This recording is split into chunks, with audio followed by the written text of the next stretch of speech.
what are the pros and cons of Europe MBA versus US MBA? So the way I think about this is not just about the MBA in one country versus the other. I think what you need to understand and realize is that you're making a life choice here. If you like to live in Europe, find a way to go to a top tier business school in Europe and start your career in business there.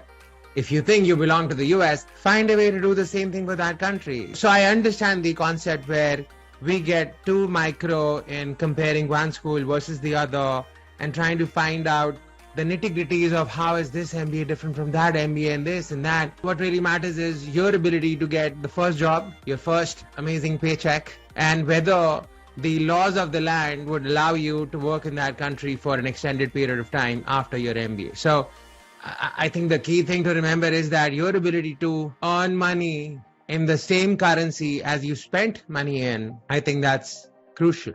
Unless you belong to a rich family. But there is no way you can compare a US MBA and Europe MBA and say which one is better. People living in London are as happy and excited or as sad and depressed as the people are in New York City. You know what I mean? So the quotient of growth, the quotient of you building an amazing career in any of these countries is more or less a factor of how you make this personal choice of which country you want to settle in. Another suggestion that I have for you is that if you're going to invest $100,000 or a couple of $100,000 into an international MBA, I think it makes a lot of sense for you to spend another $4,000 into buying plane tickets, spending time across both of these countries, living there for 15-20 days a month. Spend 15-20 days in the US, hit the target schools, get to your target destinations, and come back and absorb those things. See yourself,